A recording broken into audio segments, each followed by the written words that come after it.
Hello and welcome to the first video for the Planet 9 Astrology YouTube channel. 2023 has the most significant astrology we've seen since the Saturn-Pluto conjunction of 2020 that quite literally changed the world. And this video is meant to provide an overview of the major transits and energies that will be happening during 2023. I'm going to start out by explaining the overarching major energies, and then once we have that general framework, I'm going to go in month by month, and I'll highlight the major events and important dates. If you're interested in seeing how these transits will impact you specifically, we have more videos on our website, planet-ix.vision, as well as a PDF write-up that goes super in-depth. It has every single transit of the year, month by month, as well as sections for all of the major outer planet transits, their historical context, and how they'll be impacting us in 2023. We also have physical posters for sale, which are an overview of the 2023 transits on the zodiacal wheel. So it's essentially like a year ahead calendar, year at a glance sort of calendar for the astrology of 2023. You can see the one behind me is the pink version. We also have it in blue and in black. And we also have a free 2023 astrological planner that has the transits displayed week by week, which is a digital download that has week by week spreads with journal prompts for the new and full moon.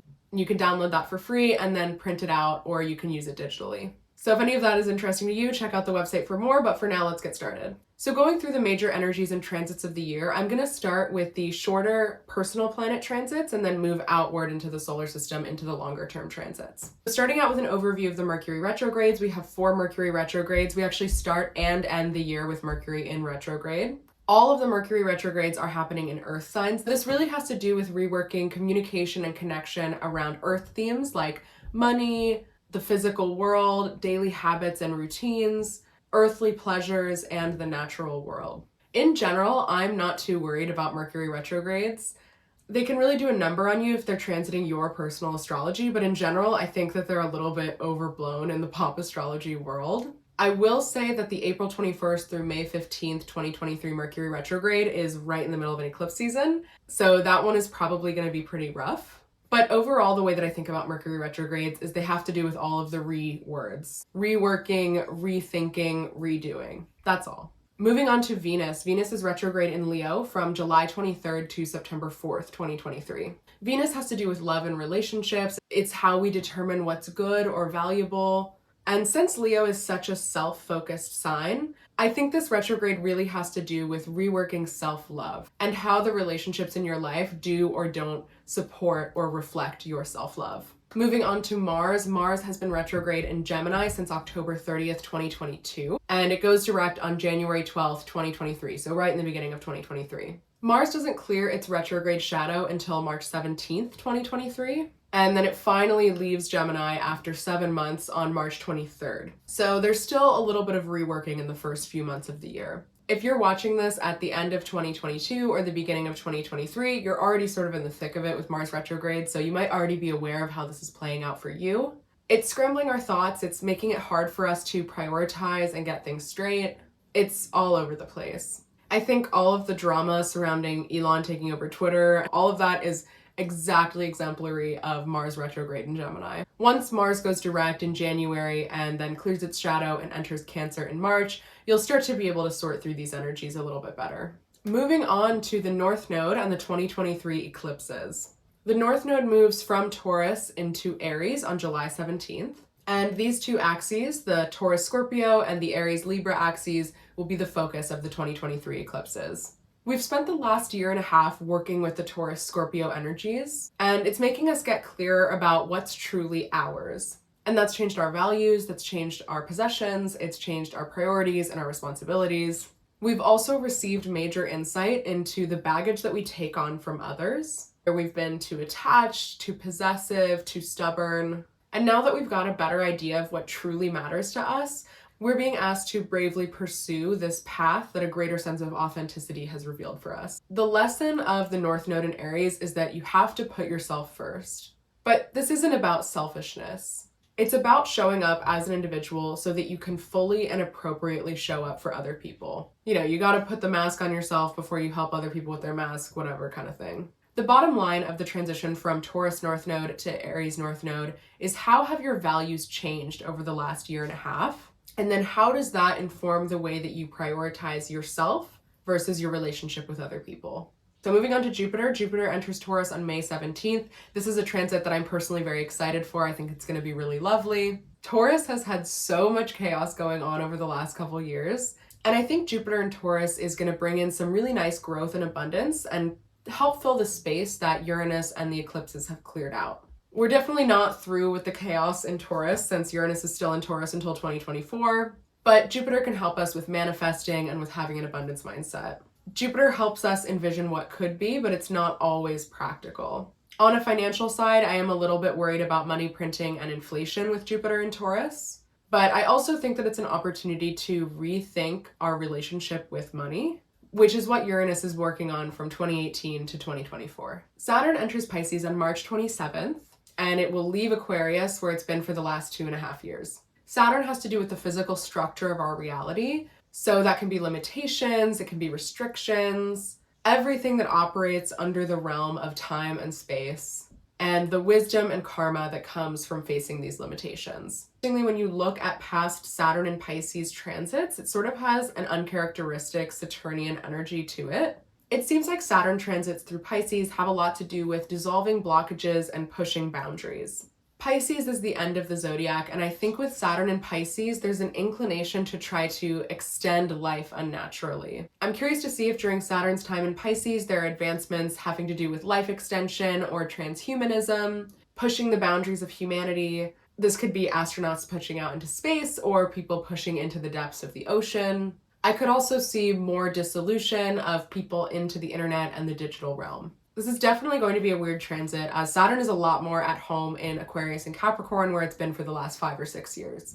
And then finally, we have Pluto in Aquarius, which will be a short 3-month stint from March 23rd to June 11th, before it retrogrades back into Capricorn, where it will remain until 2024. I personally think that Pluto in Aquarius is one of the most important astrological transits that will happen in my lifetime. Pluto takes 248 years to go around the entire zodiacal wheel. And so the last time it was in Aquarius was over 200 years ago. Pluto is the god of the underworld. It emphasizes the power dynamics that lurk right below the surface, and it controls cycles of death and rebirth. Pluto has been in Capricorn since 2008, and 2023 will be the first time that Pluto enters Aquarius, and we get this little glimpse of what we can expect from the next 2 decades.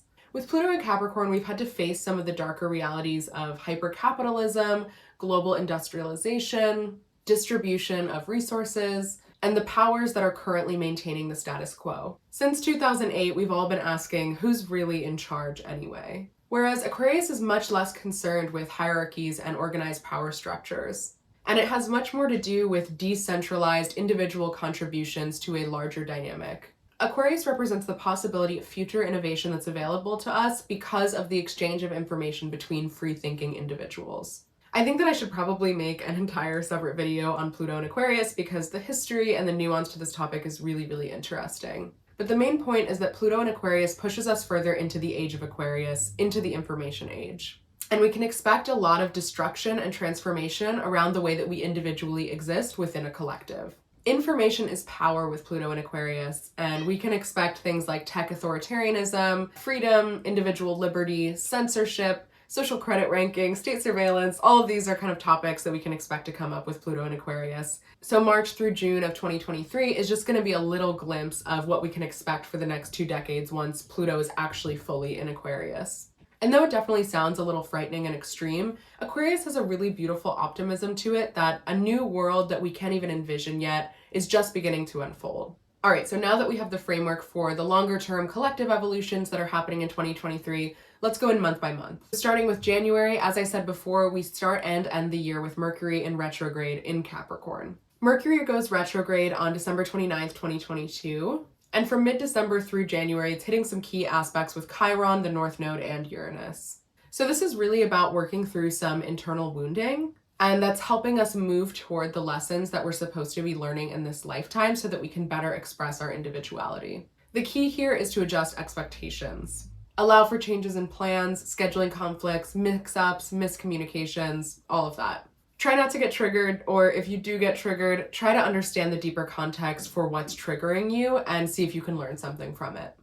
January 6th has a full moon in Cancer, which is a really nice full moon, actually. It's very emotional, but it's also very intellectually grounded, and it allows us to actually look at our emotional baggage and let go of it. We could gain a new perspective on something that allows us to experience an illuminating breakthrough. The aspects here help us intentionally work with the mind to support the emotional processes necessary for effective release to occur. On January 12th, Mars finally stations direct after a 2.5-month-long retrograde through Gemini that pushed us to reconcile the duality within ourselves and the collective. Maybe we've had to find new ways of communicating and interacting with our surroundings, or maybe the pace has been kind of stop and go and scattered. Most likely, we've been forced to examine and recalibrate our mental processes, and this is helping us better deal with information overload, excessive thinking, and mental burnout.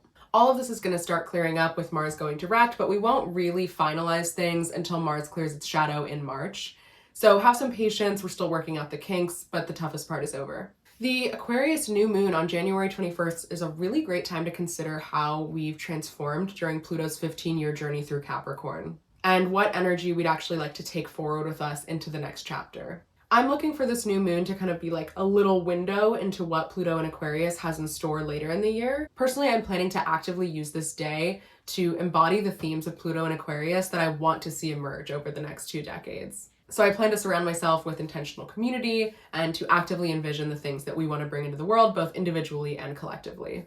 This new moon is on a Saturday, so I think it would be a really great day to plan to do something that aligns with you and your vision, even if it's really small. Aquarius is all about people contributing in their own unique ways and coming together to make something that's greater than the sum of its parts. So whatever that means for you, I would take advantage of this day. And then on January 22nd, Uranus goes direct at 14 degrees of Taurus, and you may start seeing real progress on a process that began back in summer 2022. Uranus energy is weird because it is a long-term cycle. Uranus spends about 7 years in each sign, but rather than just being kind of like a steady evolution, it's more like a flat line with chaotic events that then sort of move you closer over time. And so the struggle with Uranus is that it can have you feeling really frustrated and stagnant while you wait for those major changes to come in. With Uranus going direct, this is going to come a little bit easier. If you feel like things aren't moving at this time, just trust that the changes will come in, and then once they do start coming in, be ready to ride that wave. Overall, January is a month where the energy is starting to pick up.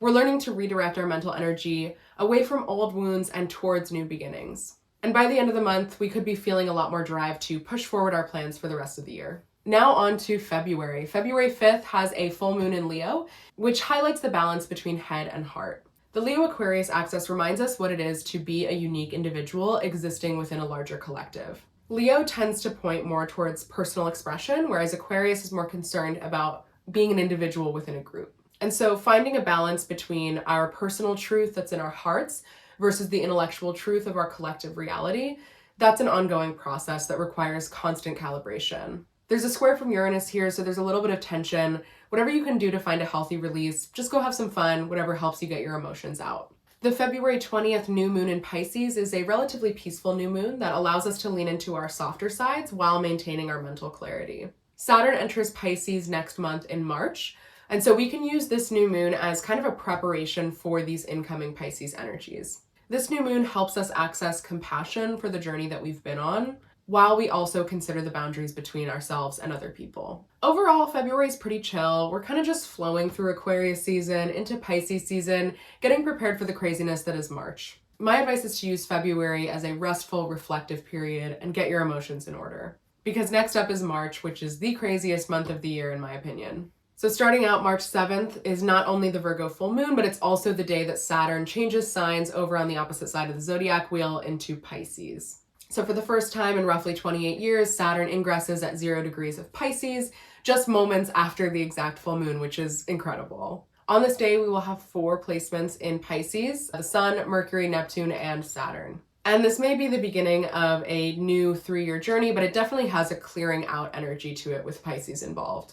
Pisces is at the end of the zodiac, so it has to do with a cycle ending so that a new cycle can begin. There's something that's being washed away here that's preparing you for the fullness of a new connection. And this process is going to continue over the next few years, but this is just that sort of initial push to get the ball rolling. March 21st has a new moon in Aries. With Venus conjunct the North Node on the last new moon before eclipse season, spring 2023 in general is dominated by really, really intense transformational energies with a few kind of scattered dates of peaceful astrology. This is one of those days. It's an oasis in a sea of chaos.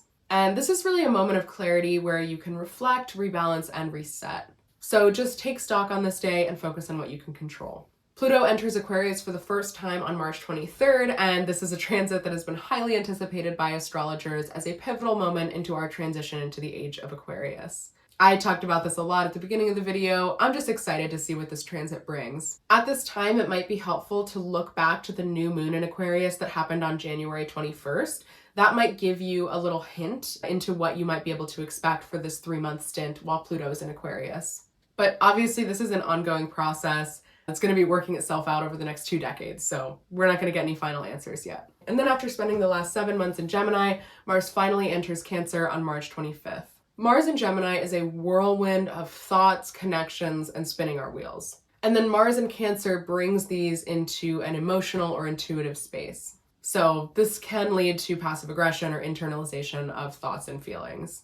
Mars in Gemini allows us to fly through a lot of different ideas with ease, but with Mars in Cancer, you might get a little lost in the sauce for a while. Overall, this is the month where shit gets real. The outer planet transits that will define the next few years are being activated for the first time in March. Mars is filled with major transits and tense energies with a few oases of peaceful astrology. I would say in particular, the spring equinox on March 20th, 21st is a great time to rebalance your energy and set intentions for the year before the chaos of eclipse season. All right, moving on to April. The first major event in April is the April 6th full moon in Libra, which is the last full moon before eclipse season. But it kind of feels like an eclipse because it's really, really intense. If you are reactive and you're not self-reflecting, this is going to be an extremely triggering full moon for you. But if you're able to actually ground yourself and regulate your emotions, this is a really excellent opportunity for deep internal healing. This full moon is opposite Chiron, which is the wounded healer. Chiron spends nearly a decade in Aries. It first entered Aries in 2018 and it departs in 2027.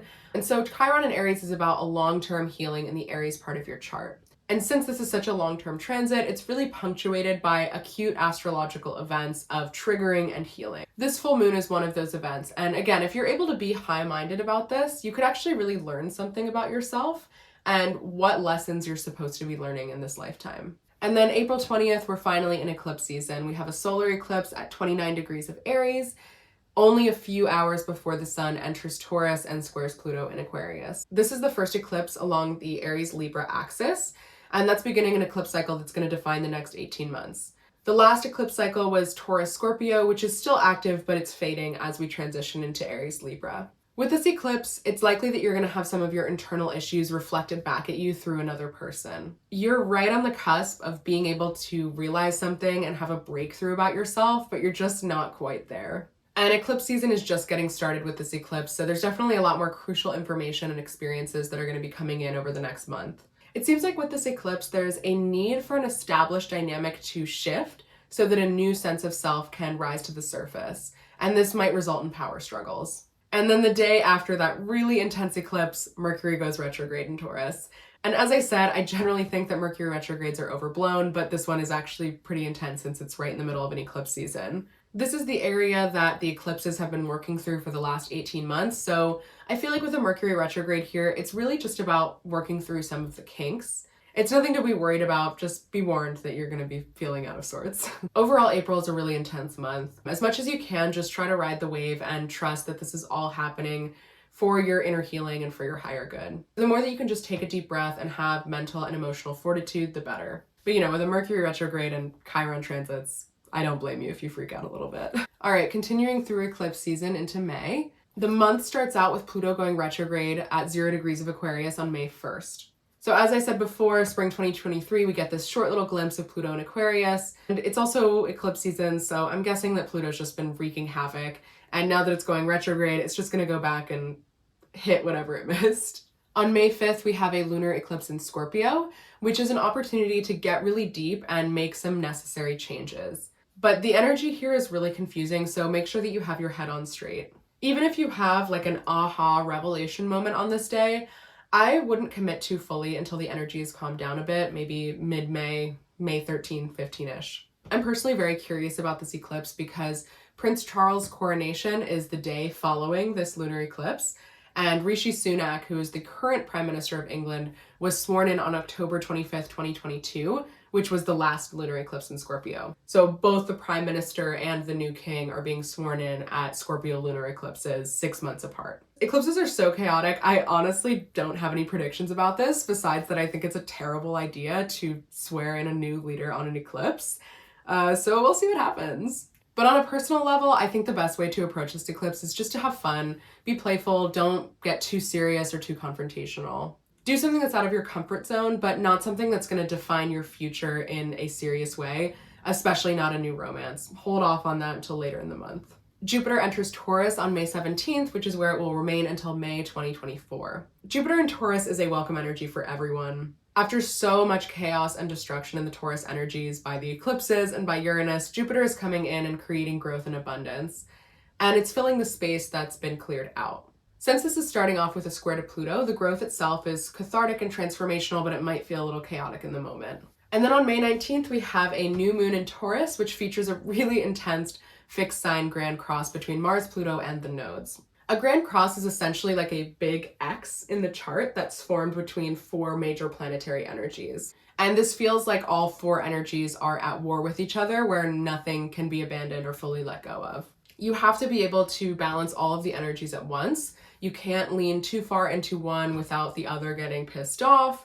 It's a very jack of all trades, master of none kind of energy. If you look at the houses of your chart that are occupied by the fixed signs, so that's Leo, Aquarius, Taurus, and Scorpio, you can get a more detailed idea on how this will be affecting you. This aspect is tough. I have a grand cross in my natal chart, and I can say from personal experience, it's a balancing act. You have to keep all sides happy. You can't lean into one over the other. So yeah, good luck. Overall, May is the end of a very intense eclipse season, which is punctuated nicely with transits that provide clarity and motivation around larger themes of outer planet transformation. The energy here is very push-pull, so the challenge here is holding on to your sanity and trusting that whatever chaotic or difficult external energies that are coming in are pushing you towards your highest ideal. Moving on to June 3rd has a full moon in Sagittarius that's right after a grand water trine. So we could experience a heightened restlessness around this moon that encourages change, flexibility, and letting go of whatever stuck energy we've been carrying with us. With this full moon, we're able to delve into the emotional realm in a really safe and beautiful way. There's something about this moon that can really set us free if we're able to let go, and we can reach a newfound sense of peace within ourselves. The new moon in Gemini on June 18th is relatively low-key. There might be some difficult feelings of disillusionment and confusion, but you'll be able to get through this if you're able to keep some intellectual distance from whatever Neptune is bringing up for you. I would take this as an opportunity to work through the watery emotions that have been coming up through the month and make a plan for how you can change your mindset to integrate these realizations. And then on the last day of June, Neptune goes retrograde and joins the outer planets Saturn and Pluto in their retrograde motion. The first half of this year moved really quickly, and then now the outer planets are starting to go into retrograde and they're slowing things down, and we're reassessing the major changes that we've made. And as is always the case with progress, it's not a linear journey. The outer planets literally move 2 steps forward, 1 step back. They go forward, they go retrograde, they go forward again. And so it's all about making progress and then rethinking that progress before you're able to move forward again. Overall, June is a month of watery emotional opportunities for deep healing. It's a much slower, more reflective month where we're able to digest all the changes that have occurred during the fast-moving energy of the earlier spring. The energy picks up again in July, so I would say June is actually a really nice time to plan like a restful vacation or to rejuvenate and get away for a little bit. Moving on to July. July starts off with a full moon in Capricorn on July 3rd. We're now halfway through the year, and so this could be a great time to enjoy the fruits of our labor. But there's still a little bit of a tension between love, money, and values, so I wouldn't make any impulsive decisions or go too crazy on this day. You might have to face some difficult conversations, but if you're able to be calm and grounded, you can receive some support in your relationships that actually are quite healing in the long run. July 9th through 12th is not one particular important transit, but when I was looking at the astrology of these days, I was really struck by the interesting dynamics and the energies here. This time period really feels like an intense energy around spiritual awakenings and collective evolution. Obviously, I don't know exactly how this is going to play out, but to me, it feels like a time where deeper or maybe even insidious motivations could be revealed. Maybe this is propaganda or larger collective messaging that's exposed, and we have these like collective awakenings and realizations. I'm not exactly sure, but July 9th through 12th, I'm looking out for. It looks quite intense. I wish I could give you more insight on how this will play out. I'm just really curious to see what's going to happen around this time. And then on July 17th, we have a new moon in Cancer that's overshadowed by the North Node entering Aries on the same day. I've already talked about the energy of the North Node moving from Taurus into Aries earlier in this video, so I'm going to keep it brief here and just focus on July. But the energy of this new moon is a little touchy, and we kind of have the next year and a half to figure out the ideal balance between putting ourselves first while also caring for and accommodating others. I would recommend channeling this energy into healthy creative pursuits rather than arguing with the people in your life. And then Venus retrograde in Leo begins on July 22nd, the same day that the sun enters Leo. Leo season is usually very fun and lighthearted, but we've got a lot of retrogrades going on, which makes the energy a little bit more toned down and reflective. And then Chiron goes retrograde the next day on July 23rd, so just take some time to sit back and allow yourself to process. The last few months have been extremely triggering. There's been a lot of big changes, and we're still very much feeling that energy, but it's starting to kind of slow down. The overall vibe of the month is dominated by a tense T-square between Pluto and the nodes, which is periodically activated by personal planet transits. July's astrology highlights a blend of the two major lessons that I really think we're working through this year. The first being a transformation around values, possessions, and what we need at a very basic and material level. And the second being the balance between the self and others in relationship and in society. Moving on to August. August 1st has a very intense full moon in Aquarius.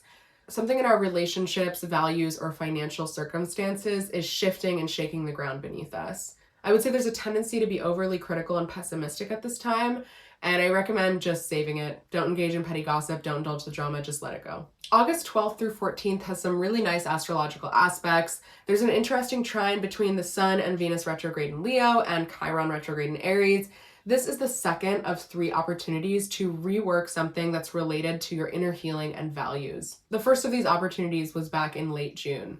So this is a good time to think about what has changed in your life since late June, or what's coming back around that you also dealt with at this time. And then you'll get a third opportunity to rework this area when Venus goes direct in September. The new moon in Leo on August 16th is really beautiful, but it's also a little unconventional. I think this Leo season in general is about finding your own way forward that feels authentic to you. This new moon pushes you to start a new beginning that fits into the larger picture of what Venus retrograde is reworking in your life. This is a really nice new moon, so I'd say if you have something that you want to start or you have a change that you want to make that feels authentic to you in your path, this is a good time to do it. Virgo season starts out on August 23rd with a little bit of difficulty as Mercury goes retrograde also in Virgo on the same day.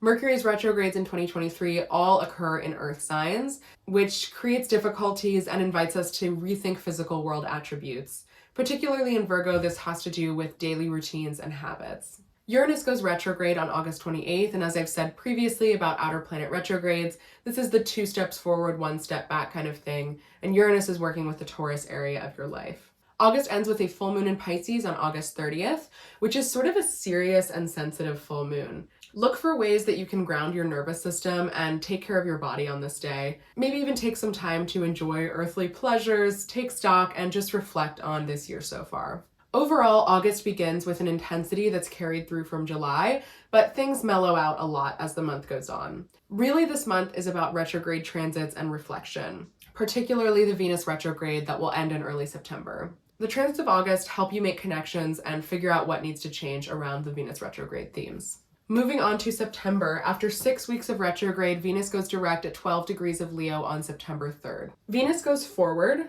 and then it retrogrades back, and then it goes forward again. So even though the retrograde is over on September 3rd, we're still working our way back through that retrograde path. So over the next few weeks, we're going to be working on incorporating the realizations that we had while Venus was retrograde. Jupiter goes retrograde on September 4th at 15 degrees of Taurus, and there are a lot of supportive aspects on this day that help encourage deeper reflection around whatever Jupiter has expanded in your life since it entered Taurus on May 17th. When Jupiter is retrograde, it's able to pass over the abundance that it brought in and figure out where things went a little too far, what needs to be reeled back in, that kind of thing. September 14th has a new moon in Virgo that encourages a new beginning that helps you pursue your own individual journey. Whatever this new beginning is might be a little bit surprising or unconventional to some, but you've definitely thought it through, and after Mercury goes direct on September 15th, you're actually able to implement that new beginning. The full moon in Aries on September 29th is a tug of war between the self and the other. It's about relationships versus individuality. This is an ongoing conversation throughout July, August, and September that creates tension between our desire for independence and our relationships. The best way, I think, to deal with this full moon is to try to create structures for honest communication in your one-on-one relationships, and that will help you stay true to yourself. Overall, in September, Venus goes direct and passes over the aspects that it hit during its retrograde, which opens up opportunities for finalizing and formalizing healing in the Leo area of your chart. And we're really starting to get into this tension of the self versus the other and what ways we compromise ourselves in relationships with other people. This is just the beginning because in October, we're going to have another eclipse season that's going to bring out some major revelations around these themes. So getting into October 8th through 11th has some really challenging transits that put your wants and desires at odds with the structures in your life. And this has you itching for change and transformation. This starts out pretty triggering, but by October 12th, you have a little bit more supportive energy to dive into the depths and find the structures that support you rather than hinder you. And then on October 14th, we're back in eclipse season with a solar eclipse in Libra, which is bringing about chaotic external energy that may feel at war with your internal healing. This eclipse actually activates the same energy as the April 6th full moon in Libra, so you can look to that as a clue for what you might be dealing with on the October 14th eclipse. This eclipse is a letting go and healing of something that you've done for a long time and feels very comfortable, but no longer serves you with the way that you've evolved and grown on your path. And this might feel rough in the moment, but it's inviting you to become more independent and to stand up for yourself. Scorpio season starts out on October 22nd, and we get a moment of clarity in the middle of an intense eclipse season. With Scorpio energies, we're able to gaze into the depths of our psyche while still keeping a firm footing on the ground. And then we have a Taurus lunar eclipse on October 28th, which is the final eclipse along the Taurus-Scorpio axis. With Jupiter and Uranus transiting Taurus over the next couple years, the Taurus themes are still going to be active even as the North Node moves on to Aries themes of individuality and independence. Overall, I would say October's eclipse season seems a little bit easier than the previous eclipse season back in April and May. That eclipse season had a Mercury retrograde and a lot of intense Chiron transits. This one is a little bit easier. Eclipses are obviously never easy, but I think the Scorpio energy is well aspected by outer planets, and that gives us the insights that we need to be able to delve deep. The bottom line of this eclipse season is how have your values changed over the last year and a half, and then how does that inform the way that you prioritize yourself versus your relationships with other people. Moving on to November, Saturn goes direct on November 4th, and the chart for this day is absolutely crazy. There are tons of oppositions and trines, all in water and earth signs. However, despite all the opposing energy, this may actually feel like a balancing synthesis of dynamic energies after a really intense eclipse season. The new moon in Scorpio on November 13th is a push for a new beginning, but it may be in conflict with your sense of individuality or independence. You may have conversations that get straight to the point and push the boundaries between people. Much of this year has had to do with the dynamic of the self versus the other, and this new moon highlights that energy in the dark, possessive sign of Scorpio. You may be addressing unequal exchanges in your relationships, whether that's you asking someone else for more or you having to compromise yourself for your relationships with the people in your life. The full moon in Gemini on November 27th brings a bunch of conversations and realizations to a head, and it challenges you to sort out what is truly important and useful from everything that's said in the heat of the moment. Hopefully, since this is a Gemini full moon, you might actually be able to create some emotional distance to disengage and interrogate these concepts intellectually. This month is dominated by difficult conversations that push the boundaries between people. It's tough, but it's allowing for a rebalancing of uneven power dynamics, possessiveness, jealousy, anything that has to do with hindering your personal independence. I would say Thanksgiving dinners are going to be pretty explosive this year, so just try to mediate wherever possible. All right, now on to the final month of the year. Neptune goes direct at 24 degrees of Pisces on December 6th, which makes it a little bit easier to sort through illusion and reality. And then on December 12th, we have a new moon in Sagittarius as Mercury goes retrograde in Capricorn. Mercury is going to be retrograde until January 1st, 2024. So we're not necessarily going to see the effects of this new moon, new beginning until the next year, but this is really a positive energy overall. Mercury has some really nice aspects to Jupiter during its retrograde at the end of the year. The first is on December 8th, and the second is on December 18th, and then there's a final one on January 19th, 2024. So this general time period is a really good time to think about New Year's resolutions and reflect on 2023. The full moon in Cancer on December 26th is filled with harmonious aspects that create a positive healing environment, which is much needed after all of the difficult realizations and conversations that we've been having this fall. And then the year ends with Venus entering Sagittarius on December 29th and Jupiter going direct at 5 degrees of Taurus on December 30th. This has major New Year's resolution vibes, and with Mercury going direct on New Year's Day, January 1st, you're able to get the next year off to a really great start. So overall, December offers a lot of opportunities for deep, grounded healing after November's difficult conversations.